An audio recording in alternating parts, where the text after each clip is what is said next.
Welcome back, America. We've been talking about a lot of our adversaries, Russia, China, of course, top of mind with the big summit today. But not too far out of mind is Iran, where we just dropped some bombs a few weeks ago. We've recalibrated, I think, the Middle East posture a little bit, but a lot of unanswered questions. And one of the things I want to make sure people know in America, the Iranian people are suffering more than ever under the mullahs who govern that country and have for more than a half century.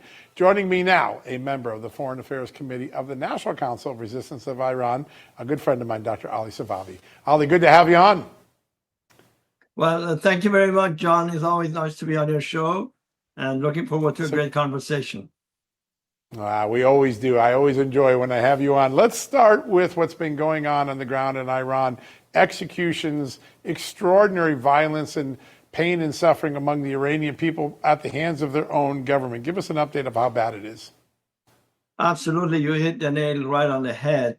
Actually, since the end of the 12-day war, the government itself, the regime, has said that they have arrested 21,000 people. There have been a dramatic rise in the number of executions. Just to give you an idea of the brutality of this regime, 29 were executed between August 3 and August the 6th. This brings the total number of executions in Iran under the so-called moderate president Pezeshkian to 1,600, which is a 60% rise relative to the previous year. Last year it was 972 actually. So you can imagine the kind of brutality that the regime is dealing with the Iranian people. There are now 14 dissidents, all of them on the charge of membership in the Mujahideen Khalq, the main opposition, MEK. They've been sentenced to death. Two others were executed on July 27, and 5, particularly we're concerned about, have been transferred to Qasr Hisar prison, where the executions are being carried out, and they are still incommunicado, not able to, their families are not able to reach them. They cannot have any phone conversation with anybody outside the prison. So there's a great deal of concern. Their families keep going. They have also begun arresting family members of MEK activists, some in their late 60s, some suffering from various illnesses. So clearly the regime, fearing that it is losing control of the domestic situation, it has ramped up the suppression of the Iranian people. Remember that the regime has lost its strategic depth with the fall of Bashar al-Assad, with the elimination of Hassan Nasrallah, with the blows that the Houthis have received, and of course with the pressure on the Iraqi government to disarm the Shiite militias who work hand in hand with the regime in Tehran. Add to that, of course, a growing number of protests across the country by all sectors of Iranian society, farmers, bakers, truck drivers, taxi drivers, the students, you name it. And of course, there has been massive power outages, massive water shortage. And so people are up in arms. Every day there are protests in front of various ministries. And so the mullahs are very, very concerned, especially since the MEK affiliated resistance units have stepped up their activities, targeting the IRGC and the paramilitary Basij. So this explains why you have seen such an uptick in the number of executions in Iran, because I think the mullahs are seeing the end coming very soon. Yeah, it's amazing to see. And just the basic staples of life are harder to come by in Iran. The mullahs can't deliver basic things. You mentioned electricity, water, but that's a big part of it. People seem to be unhappy with their pay, the truck drivers.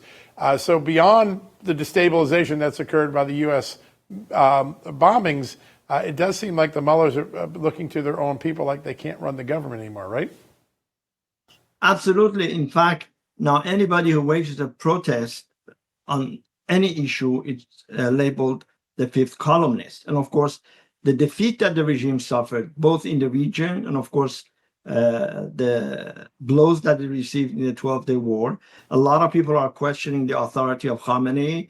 Infighting has been increasing. In fact, there is even talk in the Iranian parliament for impeaching Pezeshkian for his incompetence. You may know inflation is runaway, unemployment is just beyond belief. 15 million people in Iran sleep hungry every night. 25 million live in the slums of big cities. So the Pezeshkian has not delivered, but of course this regime hasn't delivered in the past 46 years. The Iranian people are suffering greatly, but of course they are quite resilient. Remember that since 2017, there have been 5 major uprisings in Iran, the last of which was in 2022, which of course the mullahs suppressed brutally, killing 750 people, including a lot of young people. But that has not dissuaded the Iranian people from continuing their protests. Actually, in protests today, I was watching the video, people were chanting, "The enemy is right here. They lie when they say it's America." So Iranian people know who the source of their misery and calamity is. It is the mullahs of Iran, and they are as determined as ever to topple it. What remains, I think, is for the international community to really stop this policy of engaging the mullahs and invest in the Iranian people and the organized resistance. I want to talk a little bit about the proxies. They seem to be a little less aligned with Iran, or certainly not as strong a hand as they were playing in the past under Joe Biden. Hamas reportedly today ready to accept some sort of a ceasefire deal with Israel. That would be a big deal. Are the proxies unable to get the support they used to get under Joe Biden because of the noose of the economic sanctions and the way President Trump has dealt with them? Well, there's no question about it that I think to the extent that you deny the regime the financial, if you will, windfall that they, for example, had from the JCPOA, they cannot fund the proxies across the world. Recall that Hassan Nasrallah was saying on TV live that so long as Iran has money, we're fine. We're fine. And so in this context, clearly putting the economic squeeze on Iran, Iranian regime will prevent it from funding its proxies across the region, the Hezbollah, the Shiite militias in Iraq, and of course the Houthis in Yemen. If you notice, just this week, the Ukrainians destroyed 750 tons of weapons destined for Iran to be used in the war in Russia, and also the Yemeni international recognized Yemeni government confiscated whole load of weapons destined for the Houthis in Yemen. So I think that regionally, the mullahs are on the back foot. Domestically, they are facing increasing discontent and protests by Iranians and, of course, by the organized opposition led by the MEK. What remains is what the international community does, in particular the Europeans, whether they're willing to let go of this policy of appeasement, something which, as I'm sure you know and you covered it, Mrs. Rajabi underscored during a major visit to Italy back in July, where she went to the Italian Parliament, also spoke at the Italian Senate Committee, and of course there was also a huge event where very important dignitaries showed up, including the President of the European Council until just this December, Charles Michel, and also the former British Foreign Minister James Cleverly, and a whole host of others. So we are, of course, trying our utmost to encourage the Europeans to designate the IRGC as a terrorist group and close down the Iranian regime's embassy. Yes. Yeah, that's something we'll be watching closely. And the Trump administration clearly is talking about it. So that's something that could happen in the near future.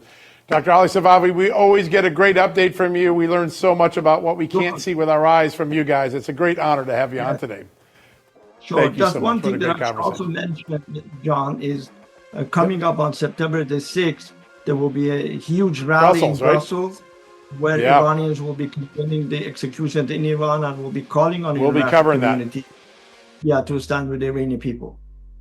We'll be covering that live right at Just the News. That's an important one. Thank you, Dr. Ali Safavi. Always good to have you on. All right, folks, quick commercial break. When we come, President Trump is taking steps to make America healthy, but there's still a lot going on in the medical industry that are causes for concern. We're going to get to that with our good friend, Dr. Peter McCullough, right after these messages.